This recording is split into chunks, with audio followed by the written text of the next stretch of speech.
must be made to pay. We must enforce the law. Lock him up. Lock him up. President Trump and Elon Musk are moving forward to make significant changes to the U.S. Agency for International Development. And critics are arguing USAID has become a slush fund wasting taxpayer money. Press Secretary Caroline Leavitt gave a blistering account of the agency's absurd spending yesterday.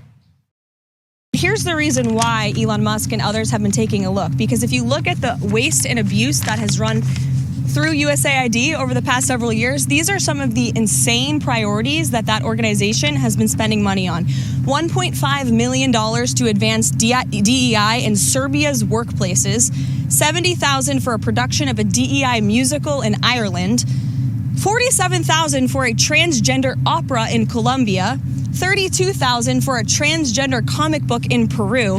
I don't know about you, but as an American taxpayer, I don't want my dollars going towards this crap, and I know the American people don't either, and that's exactly what Elon Musk has been tasked by President Trump to do, to get the fraud, waste, and abuse out of our federal government. Now we're learning more about Elon Musk's small army to cut the wasteful spending. These young engineers were reportedly handpicked by Elon Musk, and the oldest is just 25 years old, and some of them are reportedly still in college.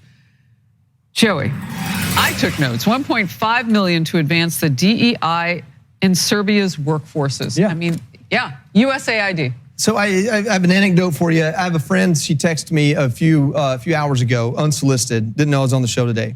She said, I've been a contractor, subcontractor for USAID for 30 years. She said, I've been saying for a long time to my friends and family that it's a wasteful agency.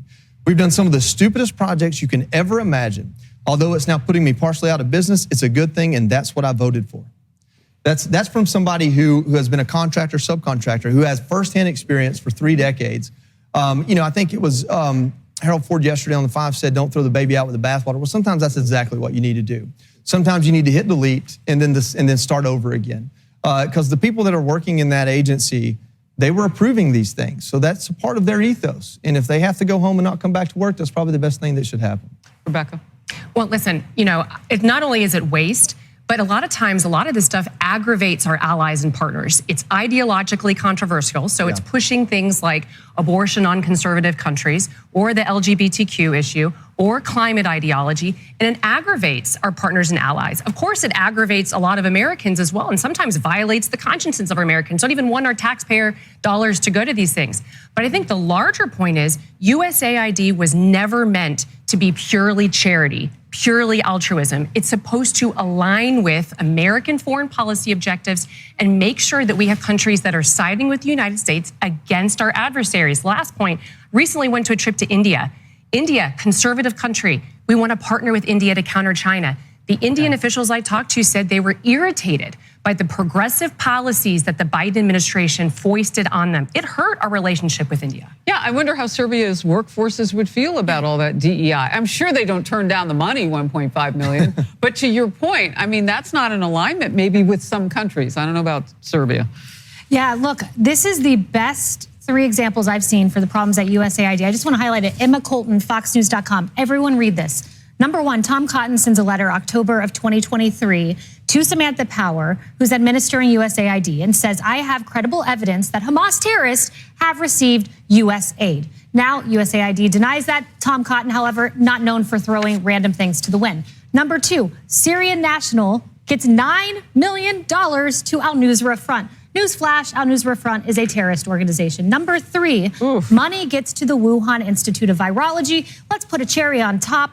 A Soros group is who Samantha Powers chooses to meet with several times during the administration. Those are the problems. And just to address the point, because there's this viral story about AIDS and PEPFAR and that not getting to children. Everyone wants to see African children helped. Everyone wants to see PEPFAR continue. Secretary Rubio addressed this just now in a press conference flagged for me by the State Department. Quote, we have issued a blanket waiver. If the program saves lives, they have a waiver. Straight from the Secretary of State. All right. On Elon Musk, how often are you talking to him? And have there been ideas that he's brought to you that you said, oh, no, wait a minute, this is going a little too far? Well, many ideas, but look, he's done a great job. Look at all the fraud that he's found in this USAID. It's a disaster what the people, radical left lunatics, They have things that nobody would have even believed. The whole thing with $100 million spent on you know what, with money going to all sorts of groups that shouldn't deserve to get any money. With the money, I'd like to see what the kickbacks are. How much money has been kicked back? Who would spend that kind of money to some of the things that you read about and I read about and I see every night on the news and every morning when I read the papers? Who would spend money for that? I would say this: the people that got all that money, are they kicking it back to the people that gave it from government? No, that's, to me, very, very corrupt.